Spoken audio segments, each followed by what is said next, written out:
Okay. Let's get started. I've been instructed that I have to stand still, so I can't move, so I'm going to follow orders. Welcome, everybody, to the Fred Herring Open House. We hope you guys have taken a tour and you've been able to see the building. There will be more later that you can do and some activities that you can participate in today. What I wanted to do first was welcome our elected officials and dignitaries. We have Ronnie Cade here, Bob Troyer, William Meredith. Somewhere around here is Patrick Kelly. And although we didn't think he'd make it today because he had a scheduling conflict, our Mayor T.J. Gilmore has come as well. We have our Parks Board people. And Kristen Green. I'm sorry.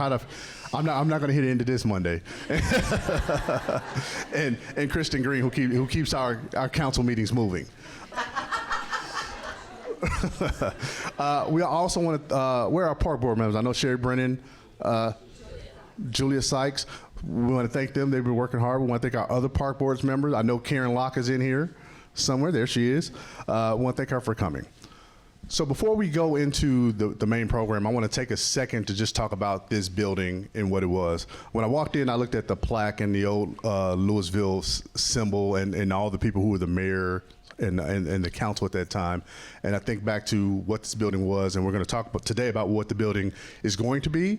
And Stacy's going to talk to you about what the road that we got to get here. But this story is kind of about Fred Herring himself, the man, because when you see these buildings, you see these names and you think, well, if you haven't been here long enough, you may say, who is this person? Well, this building opened in 1982 as the Civic Circle Recreation Center. And it stayed that way until 2008 when Fred Herring was about to retire. So around this time, the city council got together on a Monday, as our meetings are still today, and said, you know, we're gonna rename this center for Fred Herring, who has served for 31 years. He was our third park director. At one point, he also ran the library, if you go figure. And he also oversaw the Railroad Park project. So he did a lot in his years. When he started in 1977, there were 4 parks and 10 parks employees. So all our park employees, we've grown quite a bit since then. And a lot of that had to do with what the work that Fred and the team put in. But the part of the story that's funny to me is in the council meeting, and I can see this as clearly because I got to work with Mayor Carey on one of the boards that I was on. When they did the vote, they renamed it and everything, he made everyone in the room, staff, all the audience, and including a member of the media, sworn to secrecy not to tell until Friday so that they could surprise Fred during his retirement party. And it came off. The story was not reported until that Friday. So it was a surprise.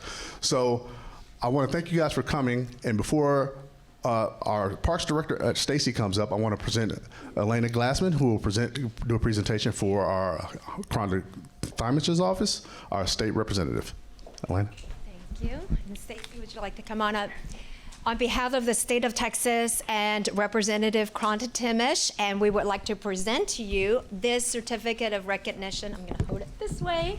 And we wish you all the best success and want just wishes for this new facility. Thank you. Elena, thank you very much. We really appreciate you coming out and recognizing not only the City of Lewisville, but the Parks and Recreation Department and what these types of spaces mean to our community. All right, so anybody who knows me knows I'll probably break up and cry a little bit, so just run with it. We'll be fine.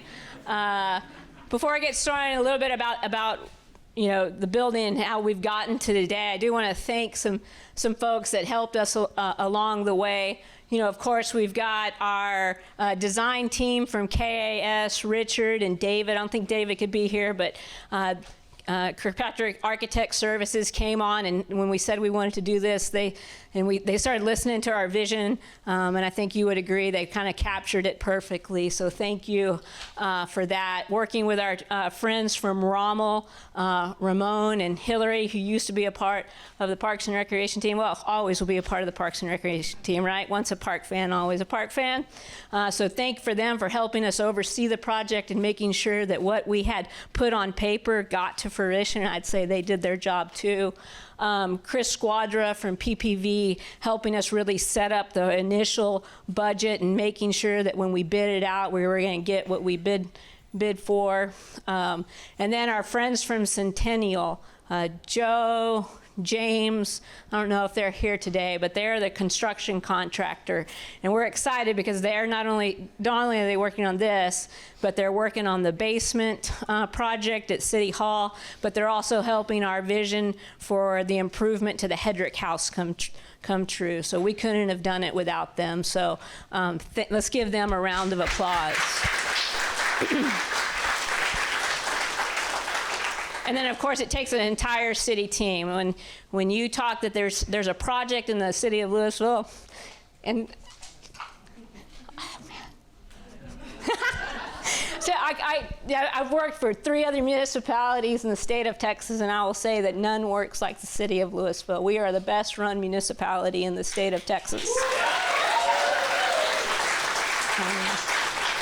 And when I grew up in the Rio Grande Valley, we used to have make fun that if you invited one of us, like the whole family was coming, and that's what the city of Lewisville is like. If I'm starting a project, every department's coming with us, and same thing with my brother Keith at Public Services or anywhere. And so I need to thank the team that helped oversee this from a development review process, making sure this place is can withstand more tornadoes when they come and whatever disaster, and stand up as a shelter. So thank y'all for all of your help and support. And then I know.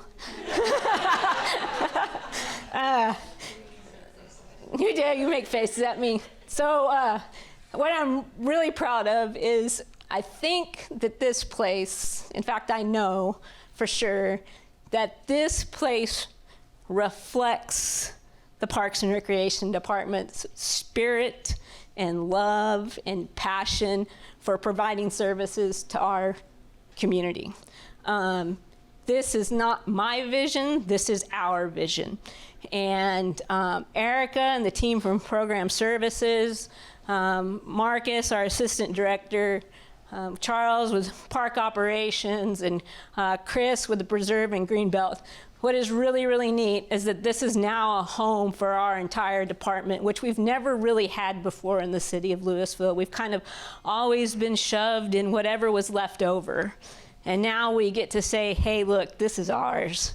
Come play with us. And we're really, really proud of it. So thanks to everyone in the Parks and Recreation Department who helped envision and imagine this and bring it to fruition. So let's give them a round of applause. Not only for this, but having to deal with me on a daily basis. So, Councilmember Jones said a little bit about how we're going to get here today. So when I first got here, we were already designing Thrive and getting ready for the big move in that investment. And it was up in the air as to what was going to happen to this building. There was a range of things. We're going to shutter it. We're going to, transfer and make it part of the police department. We're going to tear it down.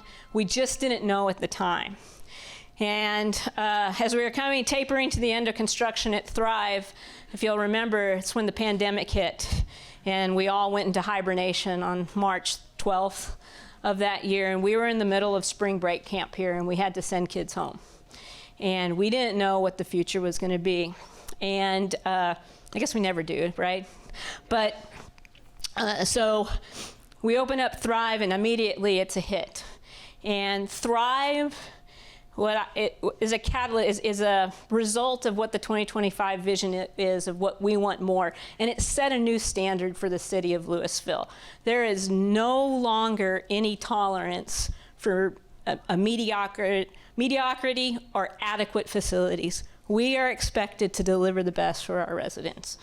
And so when we were experiencing, even in the middle of the pandemic, the popularity of Thrive and how many more people would come and play with us, we knew we needed more space.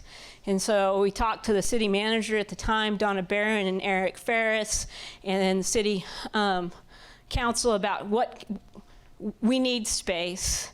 And we were also getting ready to roll with the public services project. And people needed us out of the annex, right? So we were about to lose our home then. And so we envisioned moving over here as an administrative for the Parks and Recreation Department. But these still could be an asset to us. These gyms, these racquetball courts. So we made a deal. We made a deal with City Council. We said, we're going to move over to Herring, and that's going to be our home for the hub of Parks and Recreation. But if you believe in us and you allow us to refurbish these courts and these gyms, if we promise to make it 100% revenue driven and pay for itself, will you give us the money to do this? And they said yes. And so that's what we did. And we actually got this done before we got this side done and had to wait for so long. And we were hoping we'd get in there sooner, but because of access issues, we couldn't. So they took a risk on us, and this is what we've created. And Erica's going to talk a little bit about what we're going to do here. But one of the things I want to say, and I can't look at Fred, because he's making faces at me. When I got here, Fred was one of the first people that came over and said, hey, kid, if you need any advice or you need anything, let me know. But I'm going to stay out of your way. And I said, you know what? That would be really nice to learn more about the city of Lewisville. And so Fred and I started playing racquetball every Thursday morning at 6:30. And he beat me every morning. I won, of the 100 games we played, I won 1. And so when you have someone who's started a department and got a great foundation for the department, and then he handed it to Bob, and Bob ran his race and handed the baton to me and us, our entire department. You feel an obligation to live up to the standards and jump as high as you can from the platforms that they set. And so it honors me to every day come to work into a building that's named after you, Fred.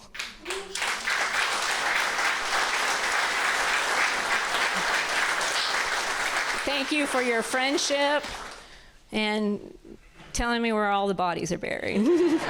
I'll take it to my grave. But the thing about it is this place comes alive because we've got a great team that makes it come alive, and because of the people that are going to use it. So as fantastic as the story of getting here has been, it's not nearly as fantastic of what the story is going to be once we start telling the new stuff. So I'm going to hand it over to Erica Tang, who is our programs manager and responsible for operating this building along with her team. Thank you, Stacey. So as Stacey mentioned, our main drive for this facility is 100% cost recovery. So one thing that we haven't been able to offer to the Lewisville community that we now can is to rent these sports courts out. There's basketball and pickleball lines on there, and so the community has the opportunity to rent these courts out for their youth leagues, for practices, for events that they want to host for the community. In addition to that, we'll be hosting some open play sports. We'll have pickleball open play hours here, about 12 hours a week of open play. We have the racquetball courts. So during our operational hours, the racquetball courts will be accessible. I know that's been a big thing that we've been asked for the past 3 years while this facility has been shut down. In addition to that, our athletics team, Ramiro, will be running some adult leagues and tournaments out of here. We used to have an adult basketball league, pickleball league, so we're going to look at reinstating that. And then long before, we used to host archery tournaments out here in conjunction with Lewisville Independent School District. So that's another thing that we'll be exploring to bring back as the archery tournaments and programs as well.